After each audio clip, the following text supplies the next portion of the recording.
Magandang araw po sa inyo lahat. Welcome po sa Makapili TV.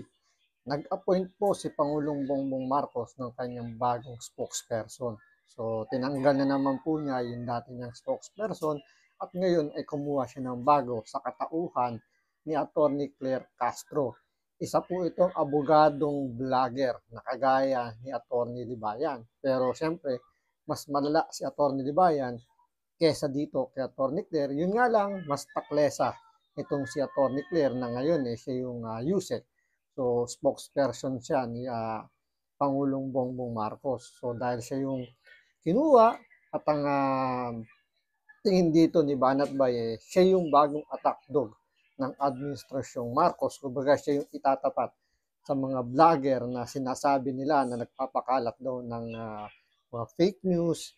So yun kasi ang taguri ngayon sa mga kumukontra sa administrasyon ni Bongbong Marcos na kapag tinuligsa ang administrasyong Marcos, nagpapakalat daw kaagad ng fake news. Kaya dito, babalatan ngayon ni Banat Bay itong attack dog na si Atty. Claire Castro na ngayon ang spokesperson ng PCOO. So ito panoorin po natin itong mga reaksyon at mga napuna ni Banat Bay tungkol dito kay Atty. Claire. Kaya kung hindi ka pa nakasubscribe sa Makapili TV, baka pwede naman pakipindot po muna yung subscribe button at the same time, palike na rin ng video, wala naman pong bayad yan. Kaya pindot na. So ito, panoorin po natin itong mga naging puna at reaksyon ni Banat Bay dito sa mga sinasabi ni Atty. Claire Castro na ngayon ay spokesperson ng PCOO ni Bongbong Marcos.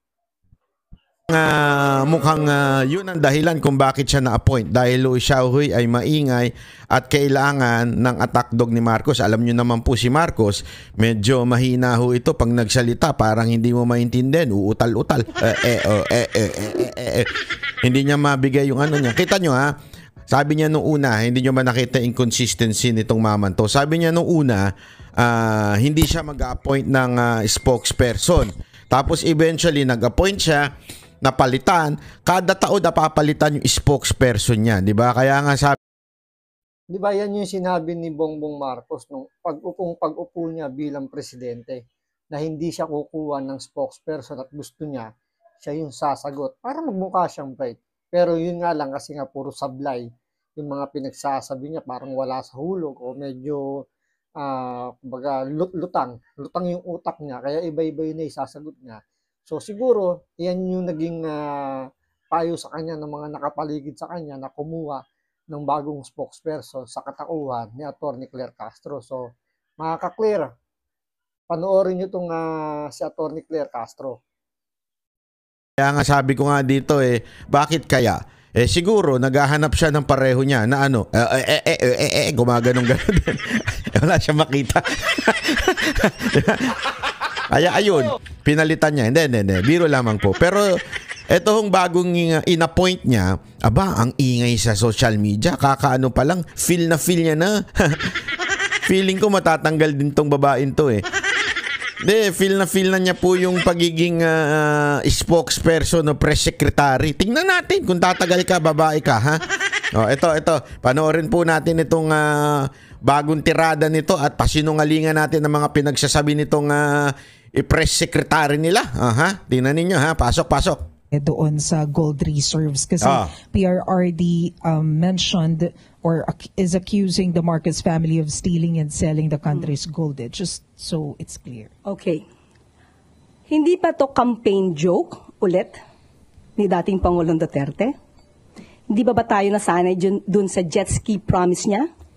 Na nung naniwala tayo halos sa mga sumuporta sa kanya, tinawag tayong stupid. First of all, eto yung time na sinabi ni Pangulong Duterte na stupid, okay? Para lang sa kaalaman mo, it was in May 2021 na nagbitaw siya about Spratly Island na i-jet ski niya. Okay? Tapos may mga nagsasabi sa kanya, hindi supporter niya. Ang mga nagsasabit naniningil sa kanya ay yung mga dilawan, pinklawan. Yan yung mga naniningil sa kanya, sinasabi sa kanya, ba't di ka mga mag-jet ski sa Spratly? May nakalimutan ka, Banat Bay. Sama mo na yung mga makakaliwang sympathizer ng NPA. Yung mga congressman doon sa Kongreso. Alam mo, madam, tanga lang ang maniniwala na aabot yung jet ski dun sa Spratly. Ang bihira naman, oo. Siguro kung matinukan tao, hindi ka talaga maniniwala na yung jet ski aabot ng Spratly. Aabot doon sa pinag-aawayang ang bihira naman, oh. Naturalmente, talagang kailangan sabihan, tanga yung mga naniwala doon. At hindi... So, ibig sabihin, Banat Bay, kasama siya doon sa sinasabi mga stupid, mga tanga na naniwala sa sinabi ni Pangulong Duterte. Nanggaling sa iyo yan, Banat Bay, baka makakasuhan ka. Merong kinasuhan niya si Atty. Claire na isang vlogger na tinawag siyang eengot-engot. At hindi kaming mga supporter yun. Alam namin na it was just a hyperbole, di ba? It was just a parang sinasabi niya, ako mismo lalaban, mag-jet ski pa ako dyan, di ba? Hindi nga aabot dun eh. Yung ang helicopter, hirap na hirap ang pumunta yung Pilipinas dun eh. Di ba, pansinin mo, bakit yung mga barko lang ang pinapadala dun, hindi yung helicopter? Jet ski pa. Ano ba, te? Ano ba? Naturingan kang abogado, pero yung ano mo parang ewan, parang kulang. Tapos sasabihin mo ngayon na tinabihan tayong mga supporter ng tanga. Hindi. Te, ikaw lang. Ikaw lang. At saka yung mga taong naniwala doon sa jet ski. Kaming mga supporter, alam namin na hindi ho yun totoo. Alam mo namin yon na yun ay joke. Kaya hindi kami naniwala. Kaya hindi kami tanga. Dito, totoo yung sinabi ni Banat Bay. Walang matinong taong maniniwala na may mag-jet ski mula sa kalupaan ng Pilipinas papuntang Spratly Islands. Diba? Hindi aabot, kukulangin yung gasolina ng jet ski. So, tangalan talaga yung maniniwala, nakakayanin or doon sa sinabi ni Pangulong Duterte na pupunta sa Spratly gamit ang jet ski. Ngayon, kung meron man sinabihan si Pangulong Duterte na tanga, yung mga naniwala, kasi mantakin mo maniniwala ka, yung jet ski aabot dun sa island na pinag-aawayan natin. Te, ano yun? Ano yun? Abogado ka, te. Ano nangyari? Hindi ka man lang mag-research? Ano to? Tapos igagamitin mo ngayon yan as your pangunang panlaban sa mga Duterte. Yan ang panguna mong laban eh. Halatang vlogger ka. Vlogger ka ng mga tanso. So pag naniwala ba tayo ulit sa sinasabi niyang ito, baka mapagkamalan niya tayo ulit at tawagin tayong stupid. Walang naniniwala. Anyway. Ikaw lang yun. At saka yung mga katulad mo. Yun lang ang naniwala dun. We will take this seriously. Para naman hindi magkaroon ng fake news. Lalo na doon sa mga taong nakikinig sa kanya. At maaaring naniniwala pa. Itong issue na to, October 2024, nasagot na ito. Ang nagtataka lang ako, bakit paulit-ulit na binibring up ni dating Pangulong Duterte? Wala ba siya mga economic experts na magsasabi sa kanya kung ano ba talaga ang regular activities ng BSP? Ikaw, wala ka bang researcher na magsasabi sa'yo ng totoong nangyari dyan sa BSP? Bakit kanyo natanong ko kung wala siyang researcher? Mamaya, itatanong mismo nung media magtatanong sa kanya, tingnan mo, nga. Hindi makasagot. Nagmamagaling ka dyan, wala ka namang palang alam. Tingnan mo antayin nyo. Ayon sa BSP, ang pagbebenta ng gold is just a regular activity. How? Why? To pump up the economy. Even at the time. The selling of gold is to pump up the economy. Okay, let's go to economy. Yan. Papakita ko lang sa iyo ate. Ito. Diyan tayo muna. Pakita lang natin, sandali kasi masyadong malaki ka. Paliitin natin. Ayan. Ayan yung sinasabi mong economy. Di ba? Why to pump up the economy? Ayan. Philippines posted above target GDP growth of 7.6 in 2022. Yan yung katutong-tong lang. Ayan. Tingnan mo na mabuti. Noong 2023, from 7.6, bumaba ng 5.6. Okay? In 2024, bumaba ng 5.6 pa rin. Hindi, sabihin, from 7.6 ng 2022, nandun pa rin siya sa mababa. Sa madaling salita, sabi nga sa GMA News Online, PH miss economic growth target for second straight year. Now, you're saying that the selling of gold is to pump up the economy. Why it didn't happen? Buti pa tong si Banat Bay, nag-research. So, tama yung sinasabi niya na itong si Attorney Claire na ngayon ay spokesperson ng PCO, hindi marunong mag-research. Kumbaga sa kanya, personal knowledge niya lang yung inilalabas niya sa bibig niya. So, wala siyang kinukuha ng reference. So, therefore, mas tama si Banat Bay sa mga sinasabi niya compare dito kay Attorney Claire. Attorney Claire, what happened to this country now? Sige, sagot ka. Na magkaalaman tayo. O, kung may alam ka talaga, sinasabi mo ngayon na ipump up yung economy. Diba? Yan ang sinasabi mo.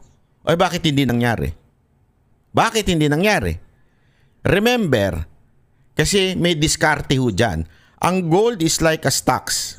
Okay? May panahon na nagbebenta, may panahon na tayo ay nagkikip. Ibig sabihin, hindi tayo dapat magbenta. Merong diskarte yan. Okay? Ituloy natin para sa kaalaman ng lahat. O, ayan ha. Diyan pa lang, yung palusot niya na economy daw, sablay na kagad. O, sabi ko nga sa'yo, madam do your research, okay? Do your research. Hindi ka lalagpas sa mga Duterte vloggers. Ang galing po yan sa isang vlogger yung mga clippings na yan. O, ito, tuloy. Of former President Duterte, trabaho na ito ng BSP. Hindi niya ba alam iyon? My dears! Today, I recommend you a great dishwashing Hindi yun ang sinasabi. Ikaw naman, hina ng kukote mo. Alam namin trabaho ng BSP na magbenta ng gold. That's not the question. Okay? Ang question... Grabe ka naman, Banat Bay, kung makasabing mahina ang kukote nito ni Attorney Claire. Mag-ingat-ingat ka, baka kasuhan ka bigla niyan. Meron na, ulitin ko, meron na yung kinasuhang Duterte vloggers dahil tinawag siyang eng-eng. Question dito, why? Sa lahat ng nagbenta ng gold, tayo ang pinakamalaki sa maling panahon. Papatunayan natin yan, pero ituloy mo muna yung kakadaldal mo dyan. Okay, now, sinabi nga dito, ang pagbebenta ng gold, kung mataas ang presyo, dapat ibenta. Sinabi din ng BSP, hindi pwede silang mag-hold that much of a gold. Okay? Now. Sige, dyan tayo sa sinasabi mong gold. Ayan, ipapakita ko naman sa iyo. Yung mismong sinabi ng kapatid na may punto nga siya dito. Ayan, pakita natin. Ang pagbebenta ng gold, kung mataas ang presyo, dapat ibenta. Nakikita niyo yung graph sa taas? Yan po sa kaliwa. Yung kulay medyo green. Ewan ko kung anong kulay yan. Medyo color blind ako eh. Yung nasa kaliwa na yan, nandito sa picture ni above niya, si Claire. Nakita niyo yan? Wala ang Pilipinas dyan na nagkikip. Napakarami ang hindi. Ayan, central banks that bought. Ibig sabihin, hindi nagbenta. Okay? Ito yung mga bansa na bumili. Ayan, malinaw yan eh. Sandali, hindi ko nakikita ng bahagya. Labas natin dito. Wait, automatic desay. Ha? Ayan po, ayan. Okay? So, ayan po yung gold. Ang sabi dyan, sa kaliwa, central banks that bought the most gold in 2024. Anong bansa yon bumili ng gold noong 2024? Kita nyo? Nasa kaliwa? Ang dami. Ang dami ho nagbumili. Ibig sabihin, sa pagka ikaw bumili, kinikip mo yung gold. Sinasabi kasi nitong babaeng to, kaya nagbenta ang BSP, it is because mataas daw ang presyo. Tama, mali? Mataas ang presyo, mukhang pagpapakinggan mo, mukhang totoo. Tama nga naman, pag mataas ang presyo, ibenta mo para malaki ang kita natin. Ang tanong, bakit ang daming bansa ang bumili ng gold noong time na sinasabi mong mataas ang gold? Tama si Amy Marcos dito. Bakit? Tingnan mo sa kanan. Tingnan nyo sa kanan. Sa kanan, central banks that sold the most gold in 2024. Sinong central bank na bansa ang nagbenta ng madami? Same time to Dito sa kaliwa, yung bumili. Bakit ang daming bansa ang mas lalong bumili? Bakit nung sa bentahan na, yung nag-release ng gold, Pilipinas lang ang pinakamarami? Naintindihan mo? Ibig sabihin, ang diskarte dapat, sabi nga ni Jaime Marcos, pag nag-reserve ka, nag-iipon ka, hindi ka nagbebenta. Okay? So many countries are in fact in a mad rush to acquire gold. Here we are unloading our own gold. May punto doon. Habang yung ibang bansa daw, nagra-rush sila mag-acquire ng maraming gold. Kasi nga, tumataas yung gold. So gusto nila maraming gold sila. Anong ginawa ng Pilipinas? Nagbenta ng ginto. Yes, you are right. Tama ka sa sinasabi mong natural na trabaho yan ng BSP, pero mali ang diskarte nila. Ibinenta nila ng alanganin. Yan ang tanong dyan. Yan ang sinasabi ni Duterte. Bakit ibinenta ng alanganin? Habang yung ibang bansa, they are acquiring gold. Bumibili sila. Habang tayo, ibinebenta natin. Bakit? Tayo lang. Kita nyo, ang laki ng graph, oh. Ang laki ng difference ng graph. Diba? Tayo lang ang nagbenta ng ganyang kalaki. Yung ibang bansa nagtatago ng gold. Bakit? So, ibig sabihin, baliktad ang naging diskarte dito ni Bongbong Marcos. Bakit si Bongbong Marcos? Siya yung nag-appoint dun sa mga tao dyan sa BSP, sa kanyang economic manager na yan. So, kukonsultahin pa rin siya dyan. Hindi naman pwedeng mag-decide yung mga ahensya na yan nang hindi alam ng presidente. So, baliktad yung naging diskarte na kung kailan dapat bumili ng gold ang Pilipinas dahil mababa ang bigayan. Ang ginawa ng Pilipinas o ni Bongbong Marcos, nagbenta siya ng maraming gold para maubos kagad ang gold ng Pilipinas. So, yung mga panahon na dapat bumili tayo ng gold dahil mababa ang presyo, hindi tayo bumili. Yun yung pinupunto ni Pangulong Duterte na pinupunto rin dito ni Banat Bay. Kaya itong si Atty. Claire Castro, nagpapaliwanag siya na hindi niya naiintindihan kung ano yung kanyang ipinaliliwanag dahil nga wala siyang researcher. Yan yung sinasabi ni Banat Bay. So, malinaw na malinaw. So, abangan natin sa mga susunod na video kung ano pa yung mga lalabas tungkol dito kay Atty. Claire Castro, kung ano yung kanyang tunay na pagkatao, kung siya ba fit sa kanyang posisyon at kung siya ba magtatagal sa kanyang posisyon dahil sabi nga ni Banat Bay, tingnan natin kung tatagal siya sa mga Duterte vlogger. So maraming salamat sa panonood. Ingat po kayo lagi. God bless.